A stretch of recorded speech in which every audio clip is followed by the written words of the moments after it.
In this video, we're going to be talking about the new Battlegrounds 24 versus 24 content, which is going to be releasing this coming Thursday, September 18 on Global. So let's get straight into it. Alright, we're going to be going through the Korean update post right here. Disclaimer, some of the translation might be wrong as we're using direct translation right here. So we're going to be getting this new PvP content called the Battlegrounds. I believe you can solo queue as mentioned in previous Tico talks. And you can also form a group of 1 to 6 players.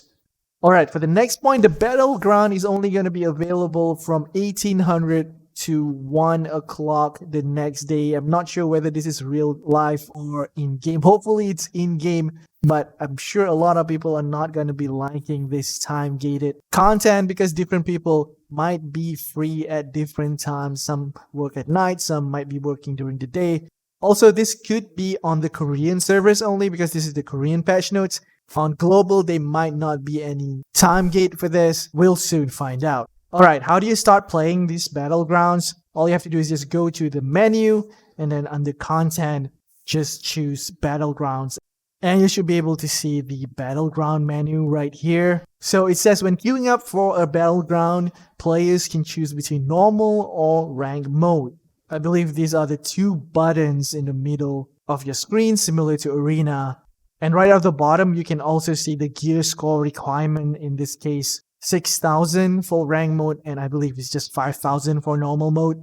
Alright, for the next point, you can queue individually, which means solo, and also group of 1 to 6 people. That is for normal mode, and I believe if you're in a rank group, you can actually form a vanguard and just invite everybody until all 24 people are filled. As it's written there, in groups of 6 people, so multiple groups of 6 people, I believe. Alright, for the next point, this time only regular matches can be applied for as a preseason, and ranked matches will be available after the preseason ends, so the ranked matches could come later. And finally, both normal and rank will have the combat score limit, which I've explained to you guys earlier.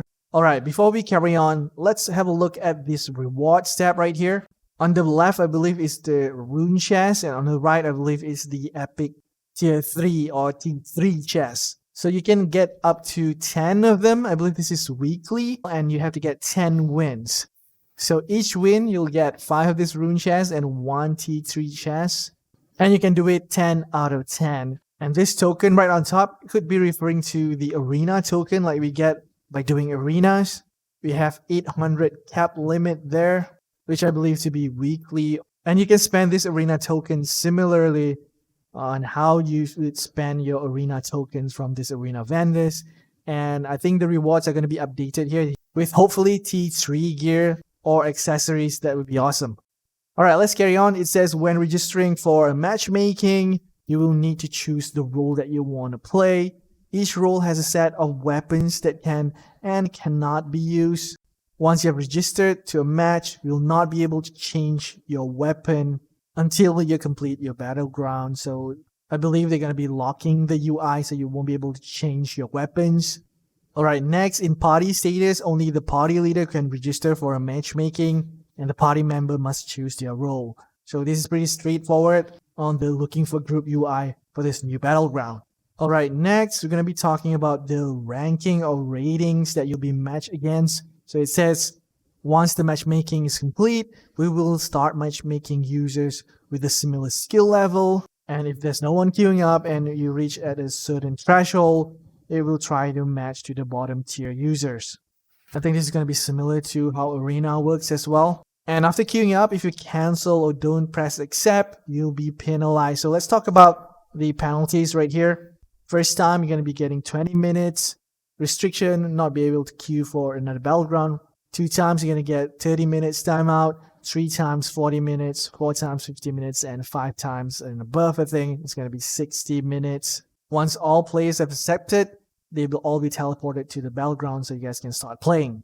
Alright, next we're going to be talking about the reward, which I've shown you guys earlier. So it's basically going to be weekly instead of daily. Alright, next, if you AFK or leave the battleground, there's going to be a huge penalty here. Your ranking score drops significantly and you receive a matchmaking penalty.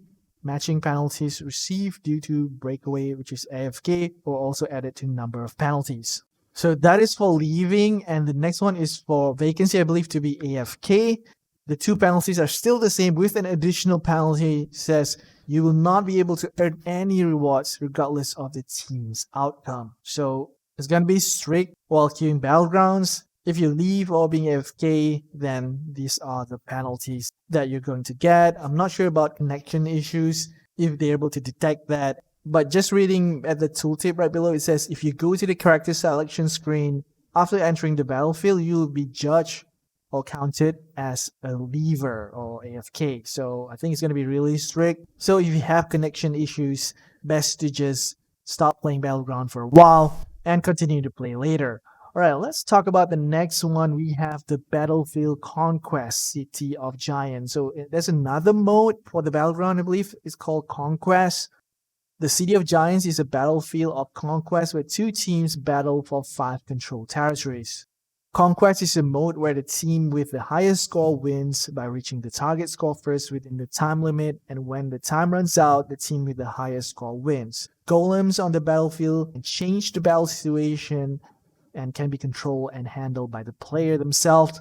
And we have the point earning rules right here. In Conquest, players will earn individual and team point based on their actions. Depending on the type of action, you get different points. When you capture a control area, the score earned is multiplied, and each control area has a different multiplier. So the actions that can earn points are as the following: kill players, player assist, so these two basic things. Next, we have destroying chests and also earn buffs. I've seen the footage right here from Throne and Liberty Korean YouTube. We have these players breaking chests, and upon breaking them, you see buffs that can be collected. So I assume these are the actions that will give you the points.